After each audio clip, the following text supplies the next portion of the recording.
Welcome to NewsOK.com. I am Jacob Owner here with a Varsity Sports Update, Super 5 edition, joined by our Coach of the Year, Brady Hamar from Seiling. Brady, thanks for joining us. Thanks for having me. Special season, third in a row, state title in Class A. What do you think about when you look back on this season?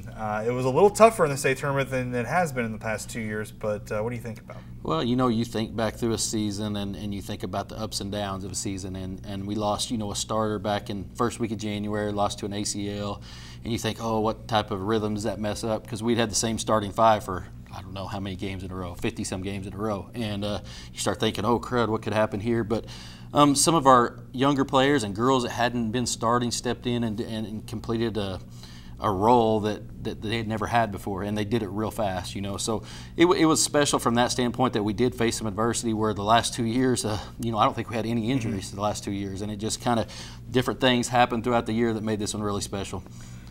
How do you as a coach adjust on the fly to something like that? You're dealing with an injury, the idea that you've already got this target on your back as a two-time defending champion.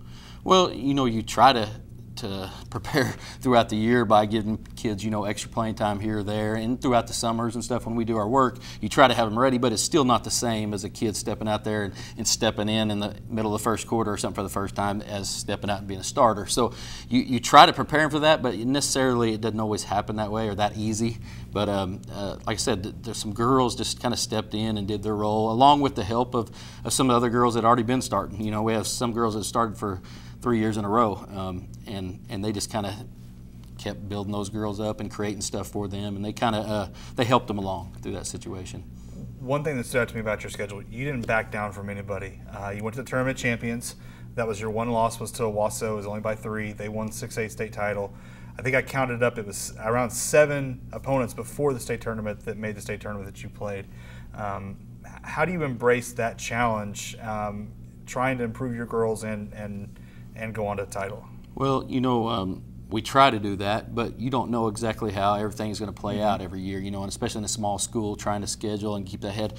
But I think it's big for the fact that you've been in a lot of big games against good opponents before you get to that point. Sometimes we've been in the past, through the past years, we might get there and we hadn't really played a lot of good teams, and all of a sudden you're in the big games on a big stage and you're not quite ready. And, these girls have been through so many games. They've been to the tournament champions twice, the Bertha Teague once, and then, of course, 3 state tournaments the last 3 years. And so they've been through a lot of big games, and just don't seem to let that bother them, I think because of the experience.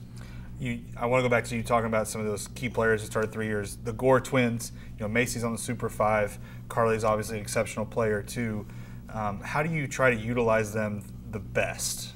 Well, Macy being the point guard, number one, creates so many things for our team. She creates shots for everybody else. She requires a double team most of the time, and if she doesn't require the double team from the beginning, she gets to the rim and requires it. And then she's so strong and sees the floor so good. She just creates stuff for everybody, And then you got Carly who can do the same thing. In the semifinals this year, Macy played, I think it was like 15 minutes of the 40 minutes of a double overtime game, and Carly we moved her to the point, and she handled the ball, and next thing you know, she's scoring like 33 points in the state semifinal. So she has the same ability. She doesn't always get to show it, but those two right there are leaders, not necessarily all the time vocally, but just how they play and creating stuff for each other. And then, of course, Rayleigh Toffes had a huge game in the state finals, scores 32 in the finals. So there's several players. And then, of course, our other players, Peyton Day and Riley Ortega, are both starters, and just did their role, and they were happy with doing that, and that's what it takes to be a good team, is be able to do that stuff. And then the girls off the bench, Brian Nyberg, Darcy Peach, and Harley Waldrop came in and did their job, and it's a special thing whenever they understand their role and they will go do that. You're planning for next season already, I'm sure. Do you change anything knowing that there's this giant target that keeps getting bigger and bigger each year on you guys, and knowing that there's a chance for a four-peat? Well, I don't know necessarily we change anything. Just like we were talking about with these girls, they work extremely hard every day, no matter what. I do think we have to really concentrate on making sure we're doing everything to get better every day. I think that's going to be the most important thing that we do, is continue to work to get better, never become satisfied with where we're at. And just knowing these girls, I've known them since they were in, I don't know, grade school. they have been that way their whole careers. Is they just come to every day ready to go to work, and I think they got to continue to do that, and I think they will. All right. Well, thanks for joining us, and stick with newsok.com and get the best high school coverage in the state.